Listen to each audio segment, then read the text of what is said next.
Hello, welcome into the CHGO White Sox podcast presented by DraftKings Sportsbook, America's top-rated sportsbook. Download the app today and use code CHGO when you sign up. Welcome into a remote version here on Black Friday of the CHGO White Sox podcast. I'm the host, Sean Anderson. You can follow me on Twitter at Sean_W_Anderson. And alongside me, we have Herb Lawrence. Hello. You can follow him on Twitter at Ecknerwall23. He's our CHGO White Sox community leader and our CHGO White Sox All-Star. She does White Sox coverage for us, and she does Sky coverage as well. It's Janice Scurio. You can follow her at Scuriosa, and it's 2 I's in there. Correctamundo. Thanks for coming on. It's been a while. Of course. Yeah, I love hanging with you guys on this lovely Black Friday. Or no promo code needed. I'm really looking forward to discussing some deals with y'all. Yes, we got deals for the White Sox and we got deals for the viewers as well. No code needed for the website, chgolocker.com, 50% off the locker room right now. And if you are a diehard member, you get 20% off on top of that as well. And if you spend, I want to make sure it's $75. If you spend $75, you also get a $15 gift card. So deals on deals on deals on deals on deals. We got hoodies for sale, shirts on sale. When size cease happens next year, you're already be ahead of it, and you got a deal on it. So check the CHGO locker out now. And if you want to become a diehard member and get that extra 20% off, check out allchgo.com. How was the holiday, Herb? How's the Burbs? Looks like you're still up there with your setup. Yeah, holiday's good. The Burbs are good. I had multiple Thanksgivings. Wednesday night, we had one here in St. Charles for Courtney's family. And then Thursday afternoon, we went over to my family's house over there in Bloomingdale. Both good. A lot of eating. Delicious. Janice? Just had one Thanksgiving. Just drove out to the Burbs, came back the same night. Just decided to relax for the rest of the evening, and then also just ponder over over today's topic. So other than that, yeah, it's been really, really restful. Actually, today I just walked over to the Sports Depot to check out the sale that's going on there. And I think the clearance sale up on the second floor is absolutely just like, you can't beat it. So if you're looking for a discounted Samardzija jersey, definitely stop by the Sports Depot today. So yeah, plenty of great deals going on over there. The Chicago Sports Depot, where you can still find MLB Majestic licensed gear.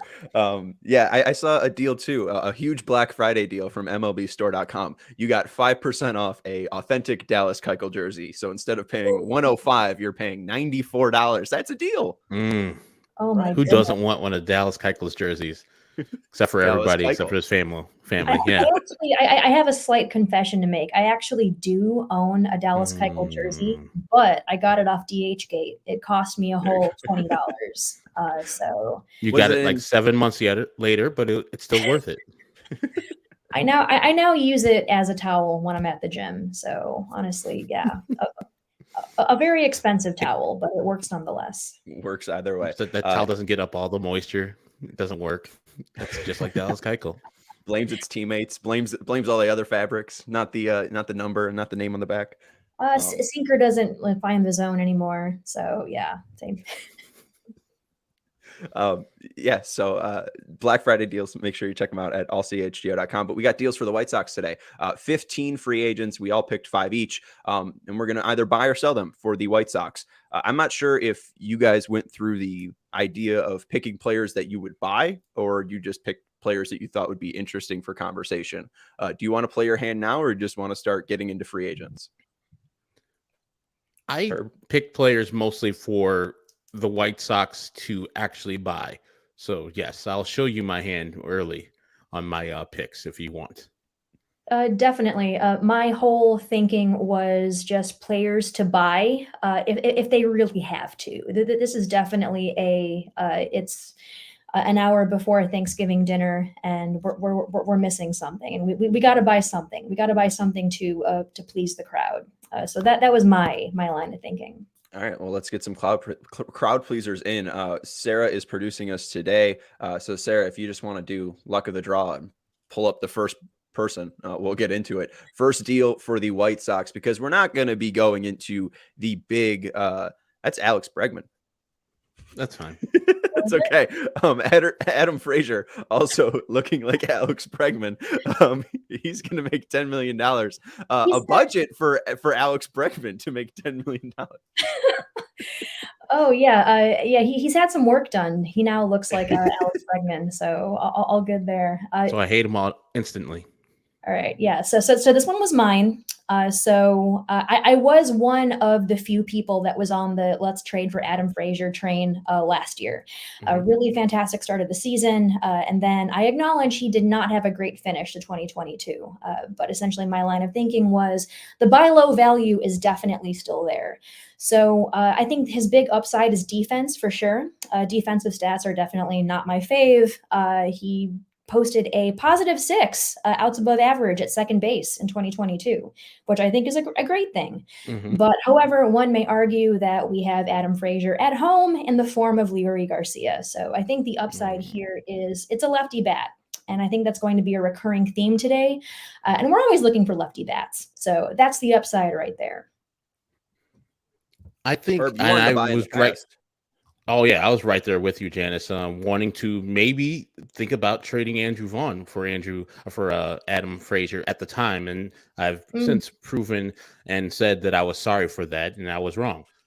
Adam Frazier has fallen off the table since that happened. He had a good start to his 2021, where he was an all-star for the Pittsburgh Pirates, and I was like, this is a piece that would solidify the White Sox. At the time, he was hitting very well. I think way over 300, getting on base at a 37% clip. And then he went to San Diego and fell off the table, signed a 1-year deal with Seattle, and had pretty much a below average Adam Frazier year. One of the worst years you can have if you're going to be on the free agent market, for a walk year. So if the Pittsburgh Adam Frazier shows up, I'm in. But yes. I'm too scared that the half a season in San Diego and the full season in Seattle, which I've said with Jesse Winker, where I'm trying to acquire him, his only bad year was in Seattle. And maybe Seattle and T-Mobile Park is doing something to these people who are used to Central Parks. Both Adam Frazier and Jesse Winker are both from the NL Central initially. Maybe getting out of that cavernous ballpark would be good for their health, good for their career. So if he is the Pittsburgh guy, I'm all in for $10 million easily.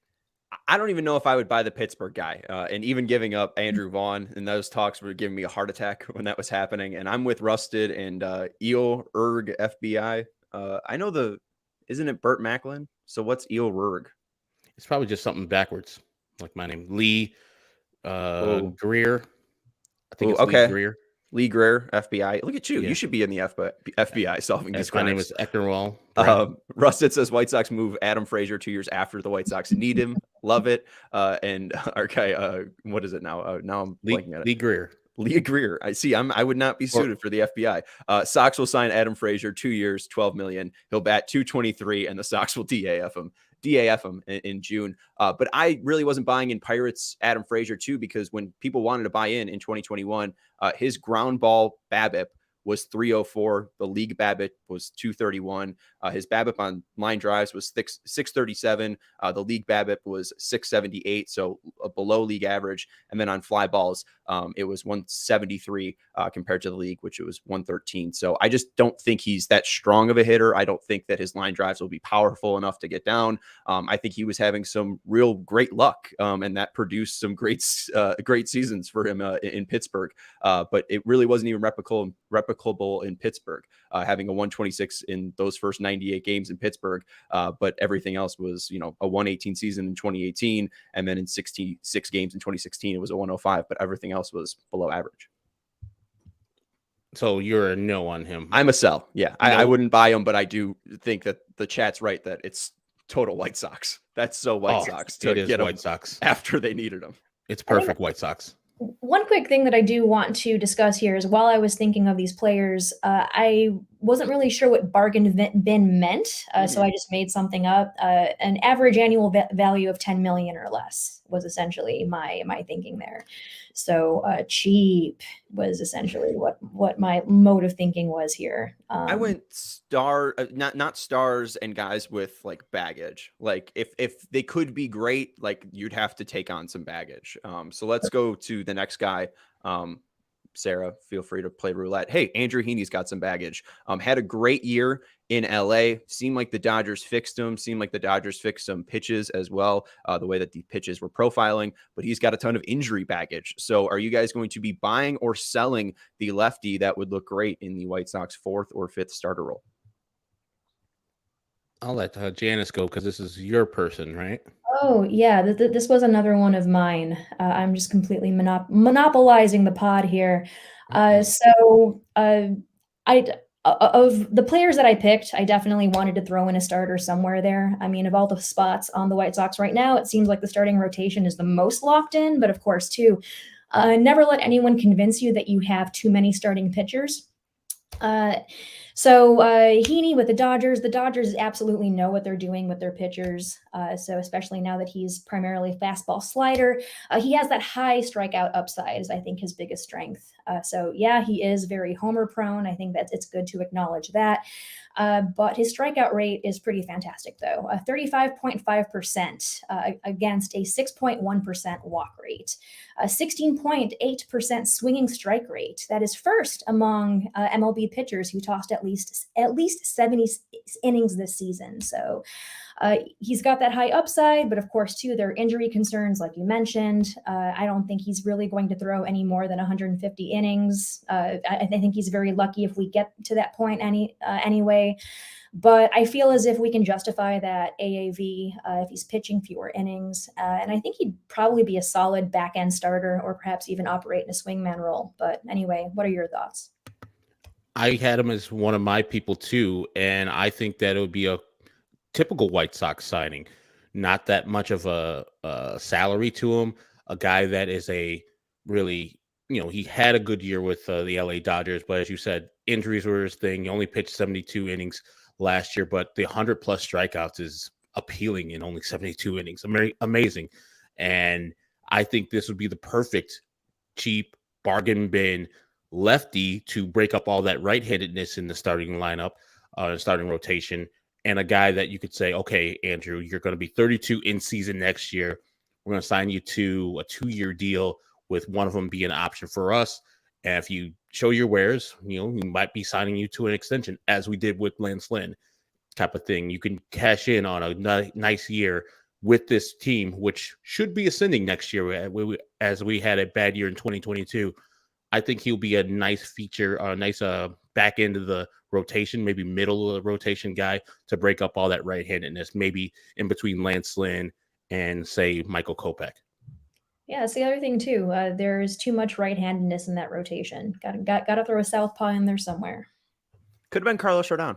I don't mean to. I'm sour. Nice there. I try to be better. But and I miss Carlos Rodon, and there's talks of the Yankees being interested in Carlos Rodon, and I just think back of when he was shoving for the White Sox against the Yankees in Yankee Stadium, and it would be great to have that left-hander in that rotation. Andrew Heaney, I think I would actually buy just because he has over 269 innings over the past 3 years. I think there might be some stability there over the past couple of years. And I think the changes that they've made to his sweeper, we've seen this become a huge pitch for the Yankees. We've seen this become a huge pitch for the Dodgers, a huge pitch for Corey Kluber and the Rays as well. I would love to get some of that thinking brought into the White Sox. And I think that another thing, too, if this is a ton of arm issues, we've seen Ethan Katz really help these White Sox pitchers get more reliant on their core, their lower half, and hopefully that would help Andrew Heaney build up some more stamina and some injury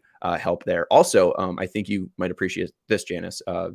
Sarah's going to go card catalog style. We're going to go ABC. So if it pops up, a lot like you in an order, you just picked too many people in the front of the alphabet. So it's nothing intentional there. Sarah, let's go to the next one here. All right, we got Brandon Jury, formerly of the San Diego Padres and of the Cincinnati Reds last year, a third baseman who you'd hope could play second base. Whose was this? Was this Herb or was this Janice? Oh, this was me again. Okay, here we go. I'm so sorry. Oh, goodness. No, there's no reason to apologize. We invited you on to talk. All right. So last year he had a pretty decent year. 123 weighted runs created plus. Really fantastic. A 3F WAR. Definitely one of the better minor league deals from last offseason. So between the Reds and Padres, posted a career best 263, 320, 492 slash line across 568 plate appearances. So yeah, just your typical right-handed power bat that makes some pretty decent contact. So he doesn't really draw many walks, but definitely capable of hitting for power. So essentially here, utility man, so primarily plays third, but my thinking was that like perhaps he can just shore the line at second. But otherwise, can fill in the outfield corner spaces as needed. So yeah, unfortunately, defense is probably the only thing that's kind of lacking here. But otherwise, I was pretty impressed with the numbers, but that's a very surface level evaluation there. And so I'm going into this thinking that Brandon Drury would be asked to be the second baseman for the White Sox if we're already got Vaughn at first, Yoel Moncada at third, right? Correct. Yes, that was okay. Thinking. I'm going to sell on it. The only reason I'm selling on it is because his defense, I don't think, plays at second base. But the numbers, as we're talked about, Frazier, when he was in the AL and the NL Central, they played. I mean, the 1 year in Cincinnati, he mashed. He absolutely mashed. And somebody pointed out, it's like he was going against NL Central pitching, so of course he's going to mash. And then when he got to San Diego, just like Adam Frazier, his numbers went down. It'll be very hard for me to get another right-handed infielder that's a power bat and also a journeyman. Like you said, the numbers are good, and he had a career high, and so maybe he's peaking.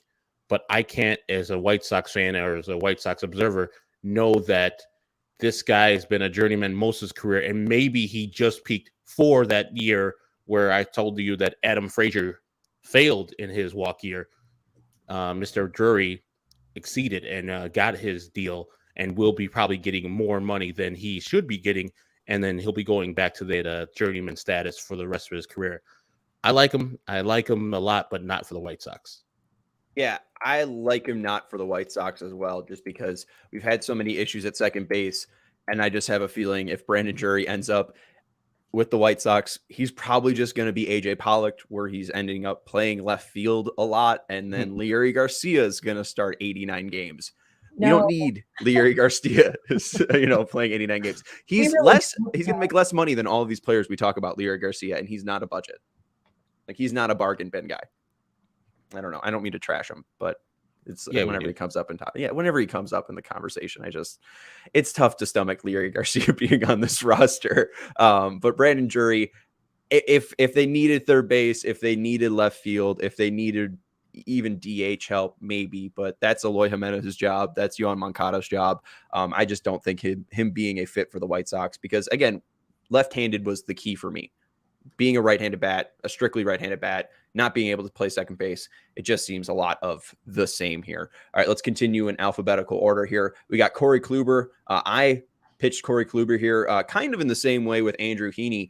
He has that kind of swing ability. He's not the same Corey Kluber that was winning a Cy Young in Cleveland, but he's still got nasty stuff. He still has that veteran mentality like Johnny Cueto does. And I do think that he's been so effective over the past two stops, being able to stay healthy, I guess. I don't know. Like a 4.34 ERA doesn't look good, but I think his stuff will always age well.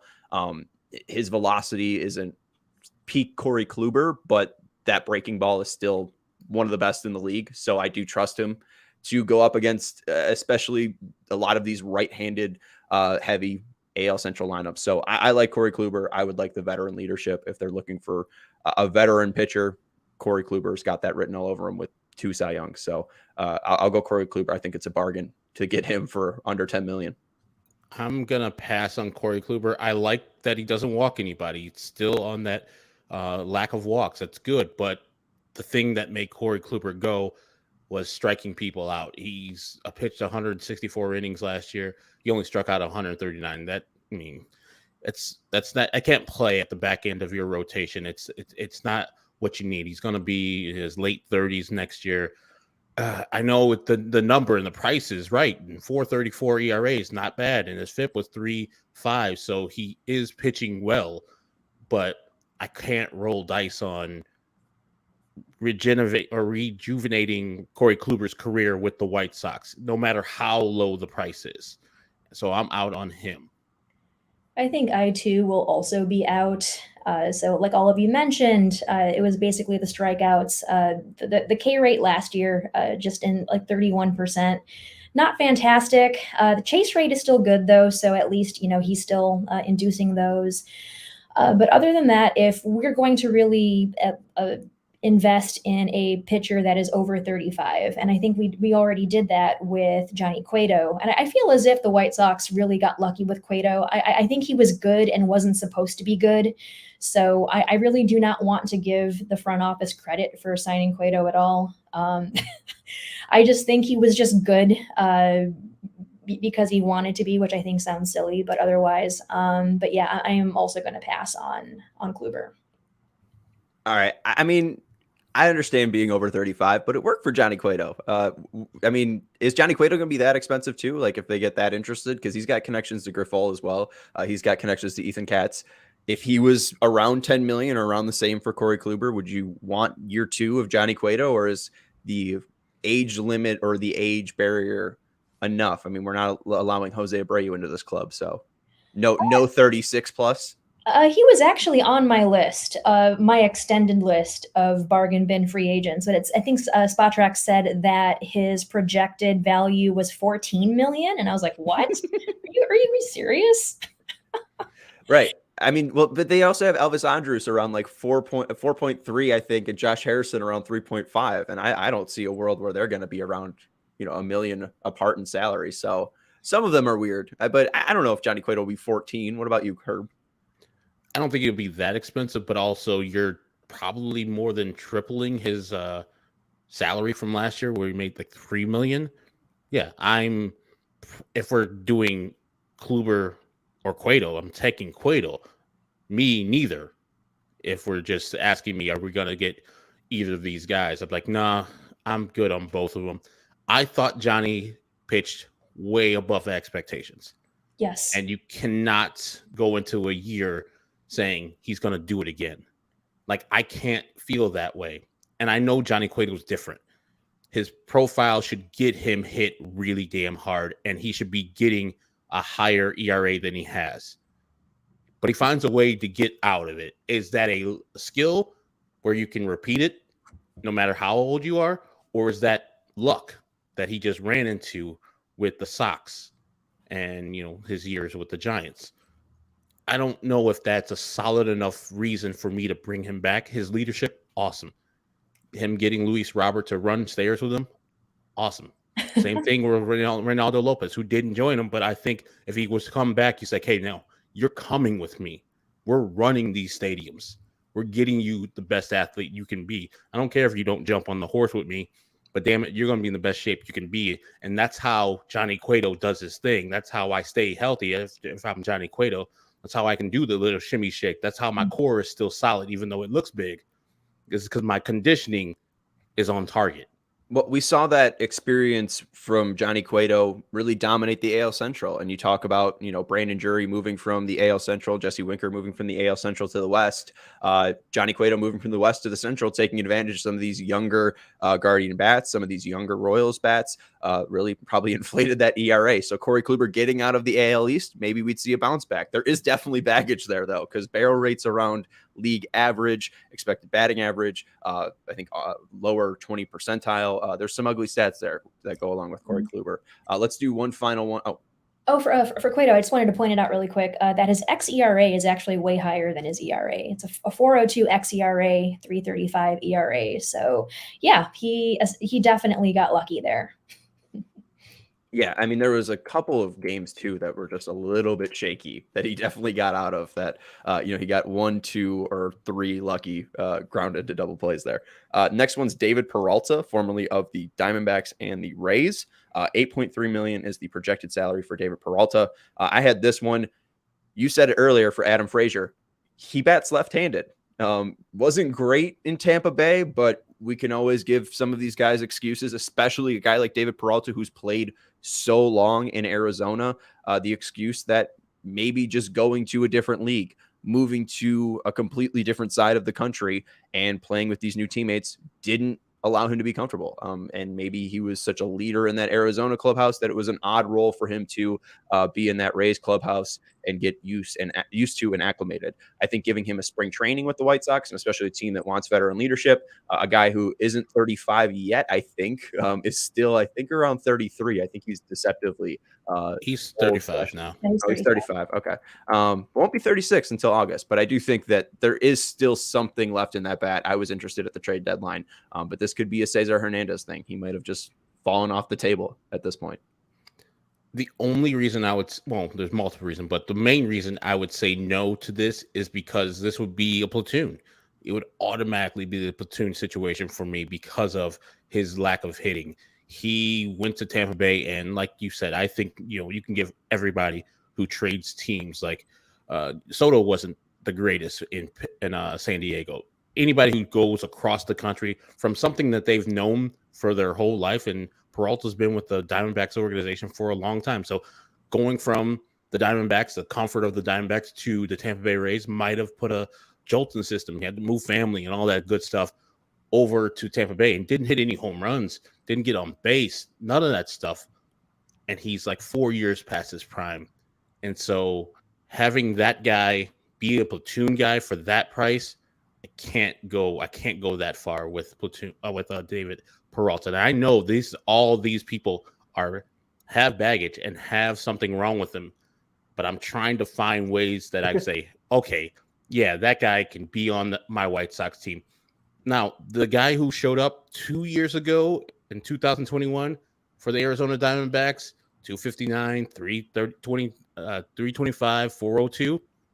I can abide by that. The OPS plus was still below 100. I would be fine with that guy, but I don't know if that guy's in there anymore. Right. Especially here in the Central. 0 home runs with Tampa over 47 games just doesn't look great. 11 doubles, so maybe there's still something there, but OPS shrinking down to 92 once heading to Tampa. And I don't know. It's with guys at this age, it could just fall off at any point.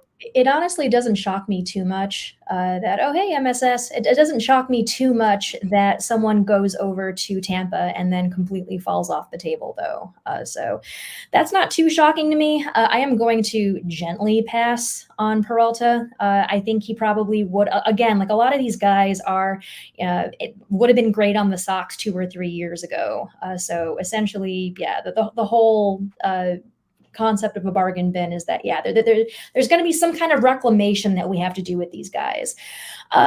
With Peralta, I'm not exactly sure like where exactly he would fit in. Like Herb said, like a platoon is really the only place I really see him fitting in. And lefty bat, and I know a lot of the other guys we're going to discuss later on in the show are also lefty bats as well. After a while, you just stare at them and they all start looking the same, honestly. And it's just sort of like, all right, so what predicted value can this person possibly bring? So looking at his defense, defense stats also kind of look like a mixed bag as well. I'm not really too familiar with his play in the outfield, but for the most part, yeah, I'm going to gently pass. Yeah, you describing the lefty hitters on the market kind of sounds like me in Vegas. All the slot machines look the same, and you really just have to sit at the right one and put it in, and you just hope that you get an Elvis Andrus 43 games where he hits 12 home runs. Like, that could have been Jed Lowry. That could have been Elvis Andrus. It just happened to be, right place, right time. And I do think you had the right reaction to MSS. It was, oh, hey, he didn't get too excited. I try not to get too excited, just mainly because I don't want to inflate his ego or anything, but. Right. Well, and if they had a real ego, or if he had a huge ego like the other two, they'd be using their own name account like they've used before, because they have to have, I guess. But he put MSS in the comments. Anyways, let's jump into You an wouldn't ad know break it's like, before. hey, it's only this guy. Half the people like, who's this guy with his regular name? We know his regular name, and I'm not gonna out him on our platform. If he wants to out himself, go ahead. But people are like, who is this person, this regular person writing from the 108? Ridiculous. Let's go into an ad break before we go into some more of these deals. Chicago sports fans, your home for the best Chicago sports coverage is partnering with a leader in sports merchandise and collectibles. CHGO has teamed up with FOCO to secure your access to the best collectibles and gear around. Whether it's Bears, Cubs, White Sox, Blackhawks, Bulls, FOCO will have a deal for something for you, your kid, a friend, or a loved one, especially for this holiday season. They have fantastic bobbleheads, sweaters, hoodies, hats. So get loaded up for some holiday action, whether it be gifts or fighting the Lake Michigan breeze that is so cold when we hit these winter weather. So FOCO has you covered with the best Chicago merchandise for your favorite team. Head over to foco.com. That's FOCO.com. Click the link in the YouTube description below. And for all non-presale items, use promo code CHGO for 10% off. Again, foco.com, that's FOCO.com, or click the link in the YouTube description below. And for all non-presale items, use promo code CHGO for 10% off. And our next partner is Game Time. Herb's used Game Time. I've used Game Time, whether it's shows, concerts, games. They have the biggest last-minute price drops that you will find. It is the hottest new ticketing site, and we love them because they will guarantee you the lowest price. Herb loves telling the story about how he went down to Atlanta. He found seats at Game Time, and then he found a better deal on a different site, went to the people at Game Time, and within 12 minutes, he got that credit back into his account, and then very nicely took us to the 108 section, guaranteed rate, and we saw the White Sox lose to the Guardians. Because what else happened? So make your dream come true and go to a White Sox game where they will where they will crush your dreams. Did we see both those games where they got crushed? Oh, God. I've seen way too many games where they've gotten crushed. So I just, they're all just one giant just puddle in my brain. I remember the first time I got crushed. It was 12-2, and Garrett Anderson hit 2 home runs, and the Angels put a real good whooping on the 2004 Sox. And I could have gotten better tickets. I sat in the upper deck back when I was a 7-year-old. And if I used Game Time back then, I would have been able to sit, at least in the hundreds. A fool I was back in 2004. But download the Game Time app. Over 15 million people have downloaded the Game Time app and use code CHGO, or click the link in the description. That's how you help us out. Click the link in the description. Use the Game Time app, download the Game Time app, and find the biggest last-minute price drops to all of your favorite events. Let's go more bargain deals here. The next one in alphabetical order is Jameson Talion. I was going to just call him James. Jameson Talion, $15 million, former Pirate and former Yankee. Thoughts here? Who is proposing Jameson? I am acquisition. Now, I know we're talking about bargain bin, and I was thinking, top of the markets are going to be your DeGroms.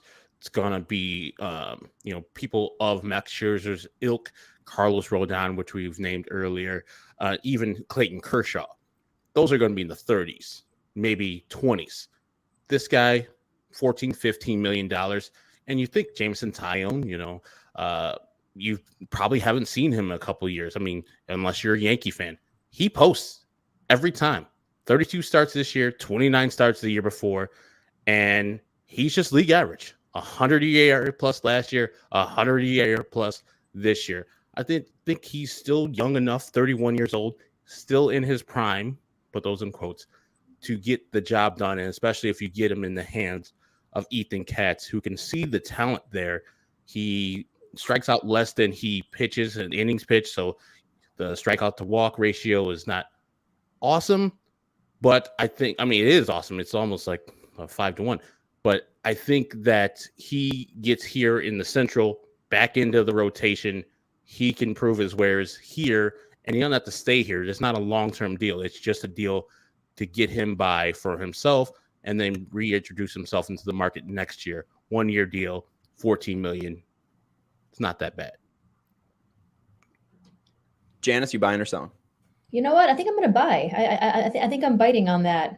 So Herb, you're basically saying that he's going to take a 1-year deal, kind of bet on himself, and then just completely make bank with someone else immediately after this season. Yeah, he's just he's league average. He you don't like when he got traded to the Yankees from the Pirates. I remember I was furious because I was like, that's a perfect person for the White Sox to get and go to their lab and do some work with him. When selling off everybody, Musgrove and Tyone and Glass now, I was like, why don't we get one of those some bitches? Yeah. And now that he's available, let's get Jameson Tyone. Why don't we get one of those some bitches? I say that all the time. It's eloquent. I It's mean, right to the point. The numbers are pretty average, but of course, too, this was with the Yankees. Plus fastball, spin looks good. The fastball generally is a pretty plus pitch. It's definitely a why not for me. I know he's a little bit on the plus end of the bargain bin, like perhaps the Nordstrom rack, I suppose. You could probably compare that to. But I would say like why the heck not? I honestly do not see any downside to Tyone at right now, at least. But Sean, I'd like to know your thoughts.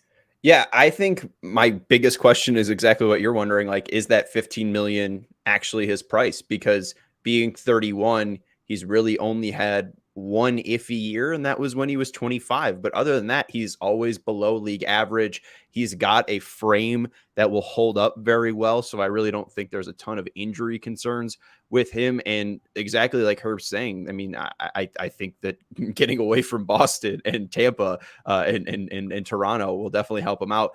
I think the White Sox desperately need that fourth starting pitcher. And we hear Ethan Katz recently talk about that with the question marks of Michael Kopech, and you might have to rely on Davis Martin. Jameson Tyone's a lot better, a lot safer. It's like when they instituted the seatbelt law. It was for a reason, like you got to be wearing your seatbelt. And Jameson Tyone is a better seatbelt than just winging it there with Davis Martin. So I just am concerned with every White Sox person that he's probably not going to take that 1-year deal because Tyler Anderson can get 3 years, 39. I think he could probably get a little bit more than that because he has that proven health. And he does have that upside of, you get him away from the AL East, he might bounce back because there's nothing really wrong with him. There's nothing great about him, but there's nothing really wrong with him. He's exactly a 4th or 5th starter. And especially in the AL Central, he might look a little bit better like a 3rd starter. So it could be a great value for the Sox, but what other team might, who doesn't want starting pitching? And that's my worry. Like with even Sean Murphy, if 10 other teams are in on Sean Murphy, the White Sox are going to be on the bottom of that rung. So I think, they got to sign Jameson Tyone quick. Like, is it a Jock Peterson thing where he asked for, 10 million and they're like, no, we're at 8.5. So we're going to go get Adam Eaton. Yeah. Baseball Toss says I say 10 million for him. And if he's 10 million, I mean, jump on that tomorrow immediately. Yeah. I absolutely would take Jameson Tyone for 10 million. So I don't know, maybe he just really likes 35th Street Red Hots a lot. I have no idea like what motivation would make him sign for 10 million. But I'll take it though. Like if he wants to come here for 10 million, he's more than welcome to. Let's see. I think he's from Lakeland, Florida. Yeah. We went to high school in Texas. I think the Woodlands the same. The Woodlands High School, same place that Darren Williams went to. Former White Sox, Illini great. Utah Paul Jazz. Goldschmidt went there too. And Kyle Drabeck. Wow. Mercy. Let's go to the next bargain bin here. I'm not going to buy Tyone just because I don't think the White Sox can afford him. Next up, Gene Segura. This isn't Gene Segura. And Sarah, we know we made 15, so it is all right. Is that Framber Valdez? 50 on the shoes. I don't know. It's Framber Valdez. But Gene Segura. Hey, let's change it. Can we get Framber Valdez? Yes. I don't want Gene Segura anymore. Framber Valdez for 4.9 million. Heck yeah, let's do it. Yeah, right. I want even Segura for 4.9. I mean, that was one that I kind of turned my head at because that's a real bargain, I think, because he obviously turned down the Phillies turned down to pay him 18 million. But I think that's probably to get a longer term younger player. But Gene Segura probably around 10 million, I would think. Yeah, this one almost makes a little too much sense to the point where I almost think it might actually be a bad idea. But he does turn 33 in March. He's had some pretty solid, he has a solid batting line over the past few seasons. So, I mean, power isn't part of his game. He did hit 10 home runs in 98 games this past season, but that basically means he fits in very well with the 2022 White Sox. He does have an upside for double-digit homers. He also has speed on the base paths as well. So he doesn't walk a ton. I think that's probably the one of the downsides. It's right So in. yeah, exactly. He'll fit right in. So he's not necessarily like elite at second base, but he's not terrible either. So essentially, we're getting mid defensively again, but for that price, I don't know. You can't beat that price. But again, I'm honestly not sure if I buy or sell Segura at this point. I'm buying just because he's natural White Sox. He has a he had a 22% line drive rate in 2021, dropped down to 20.9. He had a 52% ground ball rate in 2021, went up to 56.2. Natural White Oh Sox. goodness, yes. His He'll fly fit ball right. rate went down 4%. His opposite percentage went up 5%. Natural White Sox. His pull percentage down 5%. Natural White Sox. So if he's only the 4 million, I've signed him tomorrow. But realistically, probably in the 10 millions. Yeah, I think that Gene Segura wouldn't be like a slam dunk guy, but they do need a second baseman. You can get away with the 4 to 5 people they have in the minors in the organization if you go and get somebody else, like in right field, left field, or designated hitter that's an ass kicker. But Gene Segura can make you get himself, who's a decent hitter, decent fielder, and you won't miss. I mean, you won't need to hit a home run on the right fielder that you're going to acquire. You just need to hit a nice, solid double or single. Right. And I mean, hopefully Colas is that home run too. You get kind of two shots with that. Uh, I also just think, natural White Sox, because we talked about the Phillies being their yang to the National League yin. Just the Phillies were the White Sox. Just the Phillies outperformed them because they hit home runs. But Gene Segura would absolutely fit in. 62% first strike rate, which is Luis Robert, Tim Anderson territory. So shout out to him for that. But he brings competency. I don't think there's anything wrong with him. And I think that was the positive about Elvis Andrus. But also over 150 or 145, how ugly or how mid would Elvis Andrus have been? Because that 43 games was definitely a mirage. And I hope he gets a nice payday from that 43 games. But I think it's going to come from the in-division rival Twins. So that would kind of make me feel the White Sox might buy. But I'm going to sell just because I think Spot Rack might be a little bit right. I don't think he's probably worth the money that he will get paid. And I think the White Sox are probably going to do what they do best, is overpay for a bargain, which, is exactly what they need with the limited payroll they have. So let's go to the next one. We have Joey Gallo for $8 million, formerly of the Dodgers, formerly of the Yankees, formerly of the Rangers. Who is proposing Gallo here? That was me. And his 160 batting average.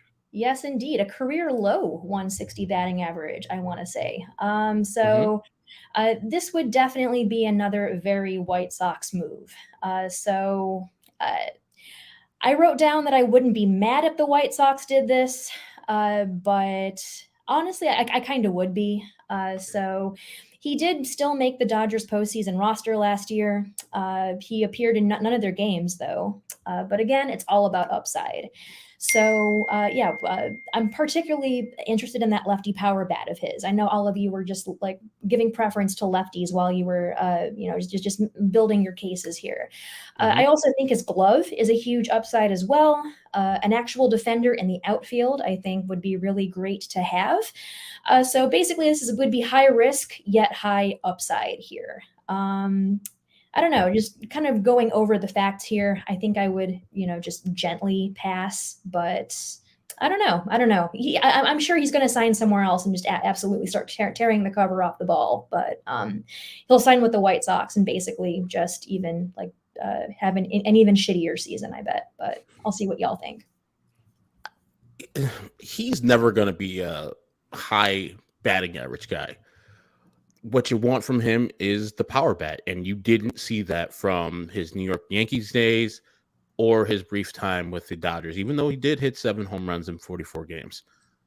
I would reluctantly say yes to this because of the reason you said. Defense. I think he plays a nice defense, and that's what the White Sox need out there in left field. He's much better than Eloy Jimenez, and I think he would give you a competent guy who's going to catch the ball pretty much every time it's hit in the air in his area and throw out runners that he needs to and get the ball back into the middle infielders. Yeah, the number, and he's hitting 160. People will say Adam Dunn, Adam LaRoche. We're doing the same thing again, looking for a power lefty bat and getting this guy who can't fucking hit. But you're not getting Joey Gallo to be a batting average guy. Just get that out of your mind if you're thinking that. He just needs to come here and hit 30 home runs a year. That's his job. And if he can do that for the price that is listed right there, I'm all in for Joey Gallo. Is this not bargain Cody Bellinger? Yeah, pretty much. The thing is, though... This is Skid Row Cody Bellinger. This is what? Skid Row Cody Bellinger. There's been plenty of Bellinger and Gallo comparisons that they pretty much have a very similar hitting profile. I think they play good defense. Yes, exactly. They both once were great power hitters that have like very just serviceable arms. So yeah, just like one of the comments says, like even if he doesn't work out at the plate, yeah, you've got a great arm, you've got an actual defender. Again, like how great would it be to have a real defender out there for a change? But yeah. Well, I think the MVP overrates Bellinger, and I think there's probably more concerns, I think, with Bellinger in my mind because he has the shoulder baggage. Like, how healthy is his shoulder? Where you look at Gallo and the barrel rate is 98th percentile. A guy who can actually get the ball on the barrel like that is elite. His contact rate has gone up over the past 3 years. 2020, it was 63.5%. Well, not gone up, but 2021, it was 63.1%. And then 2022, it was 61.5%. Was really always struggling to be at that 60% level, and he's done that over 3 straight seasons. And his swinging strike rate has gone down over the past 3 seasons, kind of 2019, 16%. 2020, 15.8%, 2021, 14.7%. It skyrocketed back up to about 18% last year. But if he's able to cut down those swinging strikes, I think he could be palatable, especially with the shift, or he would at least be interesting to watch versus the shift because he is so pull heavy. But the White Sox don't have pull hitters. And we know that park factors say Gary T. Wright Field is so good for left-handed hitters.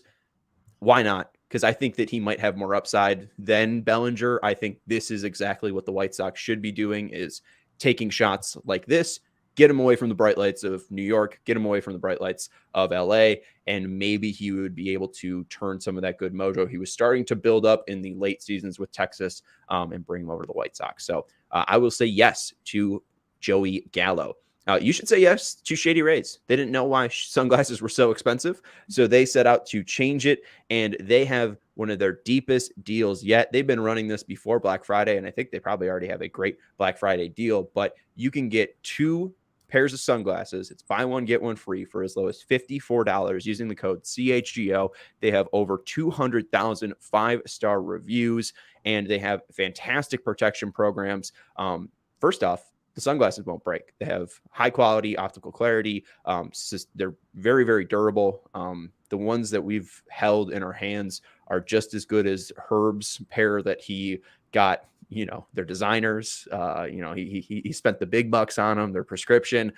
They're just as well made as Herb's nice pair of sunglasses, but just for the fraction of the cost. So you are getting top of the end sunglasses for the low, the great deal that they're running again. Buy one, get one free. Use code CHGO at shadyrays.com, and you can get 2 pairs of incredibly built sunglasses, incredibly made sunglasses for as low as $54. So head over to Shady Rays, And our next partner, you see it in the top right next to Herb's little head right there. DraftKings, America's top rated sportsbook.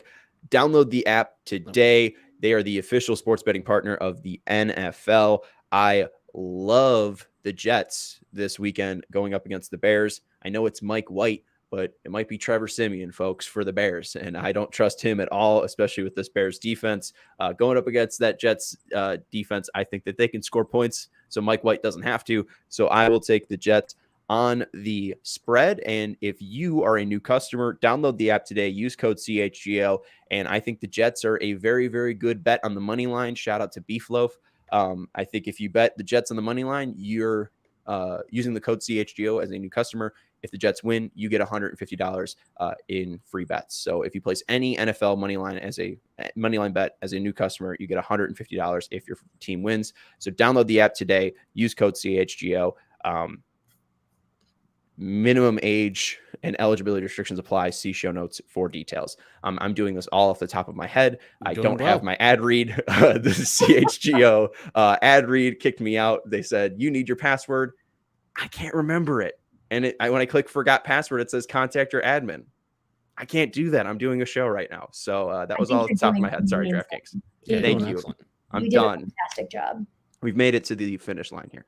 All right, let's get into the final budgets here. Thank you very much, Sarah. Jose Quintana. I'm glad we got rid of the bird here too. Screw that bird.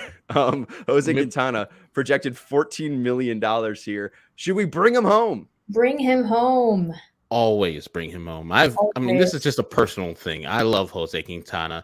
Now, if he was worth the $14 million that they got him listed as, I can see why people are having problems, and I would probably have a problem there too. But he had a sub-3 ERA last year with the Pirates and the Cardinals, and you're wondering yourself, so did he get lucky? No, his FIP was right there around there. It was a 2.99, where he had a 2.93 ERA. The guy just understood how to pitch. He regained his form, change-up, slider, curveball, fastball. Fastball is not that exciting anymore. He doesn't live in the high strike zone like he used to with the mid-90s fastball. Now he's more in that low 90s. Even though I brought it up, even though I love my mans, he's 34. I don't think he's going to repeat this performance. So I would say I'm going to sell on Jose Quintana. It hurts my heart, but I'm going to sell him.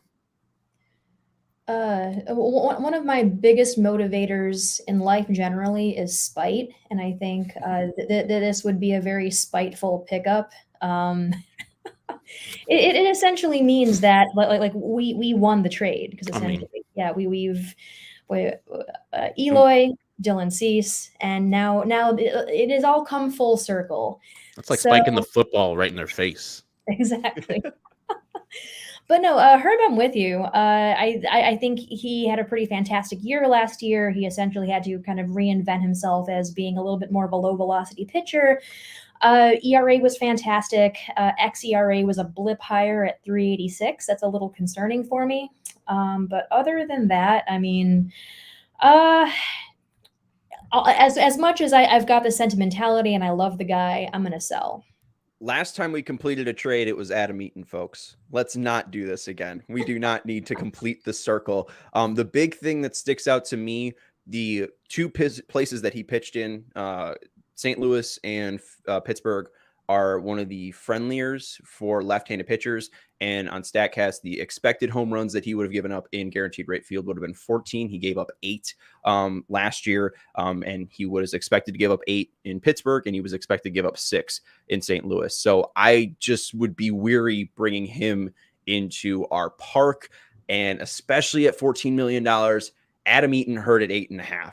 I think Jose Quintana would hurt a lot more at 14. So as much as I love him, as much as I want him to have success, Pittsburgh's nice. You guys been to Pittsburgh. Pittsburgh's a great park. Pittsburgh. It's great. Love me some icy light. It's great.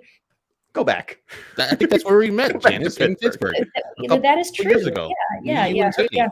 Herb and I met at PNC, and we had a couple of icy lights together. It was great. Yeah, good Dave time. Wannstedt would pretty.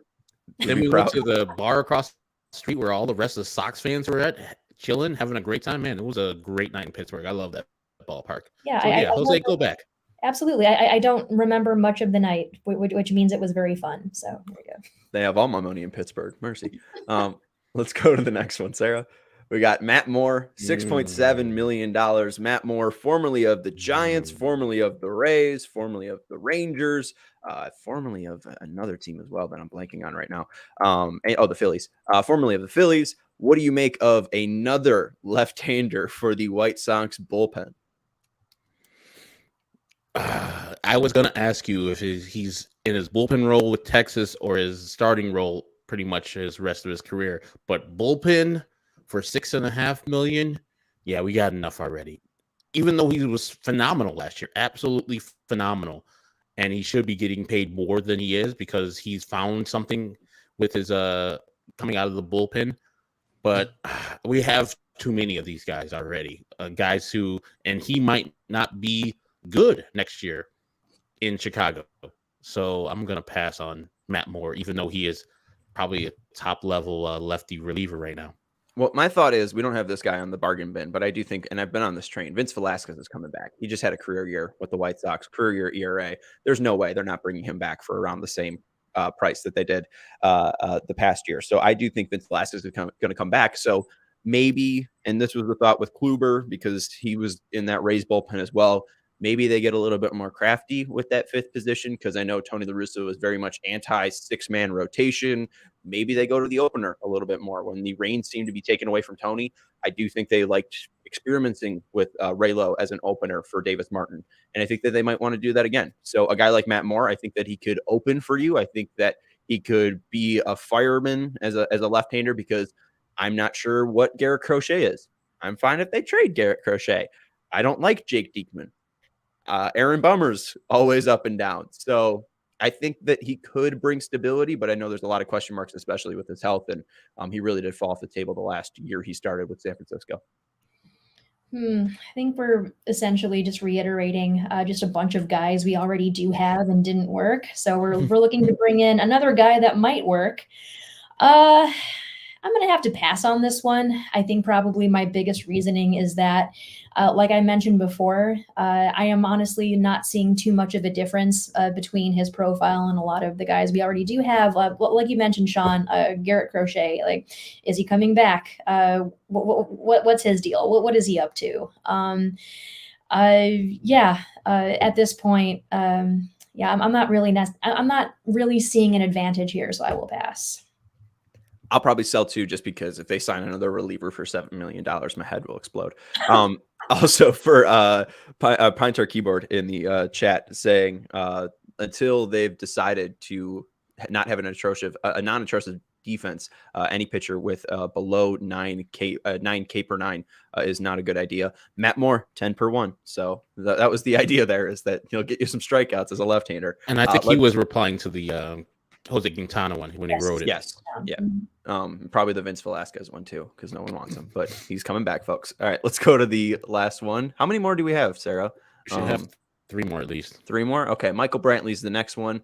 We got $8 million for Michael Brantley. Spent his last couple of years for Houston. And if he's $8 million, I'm buying. This is, big flat screen TV for the low for $100. Yeah, he's 36 carry it out, years Walmart. old. He's 36 years old. He gets on base a ton of times. He hits every time. If Michael Brantley, as I tweet all the time, it's like, wow, Michael Brantley doing something great offensively. Surprise, surprise. That's what the guy is. The only problem with Michael Brantley, age and getting injured.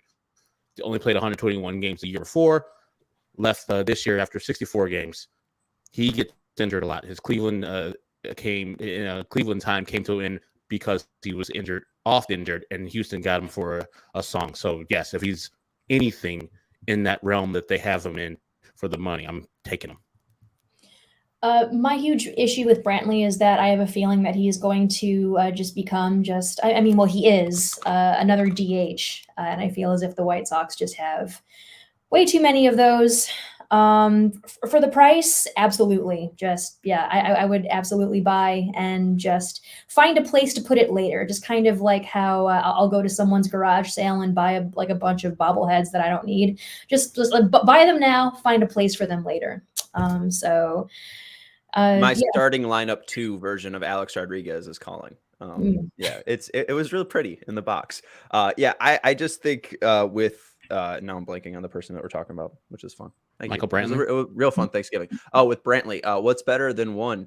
Thank you, Sarah, for flashing it on the screen. What's better than one DH that can't play left field? A Two. left-handed one. Yeah, 2. Let's go to the next one. I would love it though at 8 million. Mike Clevenger, we've been talking about some starters here. I feel like he's a little bit different than Taillon, and he's a little bit different than Quintana. Herb, you know him from your San Diego days, but he's projected to get $10.3 million. The White Sox know him from his AL Central days. He knows Chicago, exploring it with Zach Plesac. I think that he would bring a lot of energy, a lot of passion, but he definitely has baggage, I think.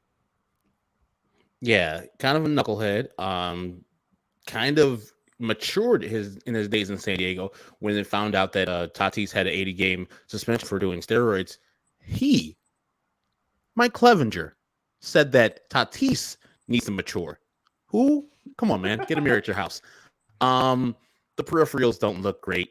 Our keyboard said you need a guy with over 9 strikeouts per 9. He's 7.2. You can't have that. He's a kind of an erratic guy. Gets up a bunch of hard hit contact, 20 home runs in the year. No, I'm out. I'm going to say I'm out on him as well. And just because I just don't like him as a person. I feel as if there's honestly nothing that impressive about him. Yes, he absolutely just gets hit hard. Exit velocities don't look great. Just strikeout profile doesn't look great either. I don't see anything appealing about him. Yeah, I think he's got high spin. He's got a good extension. I think people like his mechanics. He is coming off Tommy John, and we did see some remnants of that in 2022. It was a career worse 2022 for him. So I think the White Sox would be bouncing or betting that, he'd be betting on his health bouncing back. And hopefully, Ethan Katz could fix him and work that magic. I think, especially going to the AL Central, his job would get easier. I wouldn't be against it just because he has proven that, especially, outside of, he's proven before as a 27-year-old to be able to pitch like 200 innings. So he hasn't been able to hit that mark again. But I think if the White Sox could get 200 innings out of their 4th starter or 5th starter for $10 million, that'd be huge. I think it's worth the gamble because he's gotten up to 115 multiple times. And now coming off of Tommy John, hopefully that maturity, Herb, goes into some hard offseason work and he's able to become a little bit more mature. So I'd buy it just because, again, the White Sox, none of the options are pretty. He's one of the prettiest because it's just like 10.3 million. So I'm not sure. Let's go to the next one. Robbie Grossman, 7 million, former Atlanta Brave, former Detroit Tiger. He is a little bit of a twist. He's a new one because he's a switch hitter. Isn't that fun? Are we buying or selling Robbie Grossman? Herb, you're already shaking your head. I'm the one who proposed this. I think just Robbie Grossman is a consummate hitter. When in his Oakland days, you just saw him get on base, catch everything that was out to him. And I think it was the White Sox game where he broke his long, 5-year errorless streak this past year before he got traded to the Atlanta Braves. So I just think the guy is a solid baseball player. And for the price, you can't beat it. He's going to come in and give you league average hitting and above at league average fielding. So for that price, I'm in. Yeah, for that price, I would probably be in too. Again, there's really nothing too outstanding. He does get on base. I feel as if that's very serviceable too. Let's see what else here. Walk rate could definitely be better. That's not too bad actually, but otherwise, yeah, for that price, yeah, it's definitely another one of those why nots. I just think the Sox need more power, and he did have 23 home runs back in 2021, but that's really a blip on the radar. The only other time he had double digits was back in 2016 with Minnesota. I don't know if he has power that can be found. We're not really sure what the White Sox hitting room will look like. It looks like some combination of Mike Tozar and Chris Johnson. I would pass on Robbie Grossman just because I think the White Sox need more power. I would rather spend the $8 million for Joey Gallo than the $7 million for Robbie Grossman, just because the defense is there and there's a little bit more pop. So let's go to the next one. We got Tommy Pham for $8.3 million, world-renowned fantasy league runner, also former Boston Red Sox and Cincinnati Red. So Tommy Pham, I proposed this one, thinking of a platoon bat for the outfield, thinking that this would be a guy who would play right field along with Oscar Colas, if that was the idea for right field, having a lefty and a righty. So Tommy Pham would be the guy I'm proposing. Are you buying or selling Tommy Pham on Black Friday? I'm selling. I just think the guy might be a head case. Multiple things have gone up with Tommy Pham in his career where you're like, all right, are you in the right place in the right situation at the right time? I know he was the victim of a stabbing outside of a San Diego strip club, so it's not his fault he got stabbed, but also you're putting yourself in that situation, especially in that area. Pacers, I think that's on the seedy side of town of San Diego, if there is a seedy side, and him, of course, putting the punches to our guy JOC just for messing up, I guess, a fantasy league, garbage, whatever. The numbers are decent, but I'm real good on Tommy Pham. Yeah, I think I'm gonna sell as well, just mainly because I don't know. I really don't need any fantasy football advice. Just mainly because I don't play. That would be the reason why. But otherwise, I don't think he would give it. I think he would scream it. Yeah, fair enough. Just slap it. But other than that, yeah, I honestly don't see anything too special about his profile. Yeah, and again, for that money, I feel as if we could do better. 6 homers against left-handers last year. Again, just not enough pop for me. If he's going to be strictly a left-handed hitter or strictly a platoon bat, we need AJ Pollock, levels. I mean, AJ Pollock was top 20 last year versus left-handers. So I need a little bit more here. I have a bigger taste palette as a White Sox fan. I need AJ Pollock or better. Let's go to the next one. And I think this is the last one. Tucker Barnhart. If we're looking for some catcher depth, $7 million, former Detroit Tiger, former Cincinnati Red. What do we make of Tucker Barnhart? Also an interesting guy, a former switch hitter, then turned left-handed hitter only, and then back to a switch hitter. I propose this one. It's strictly for backup options.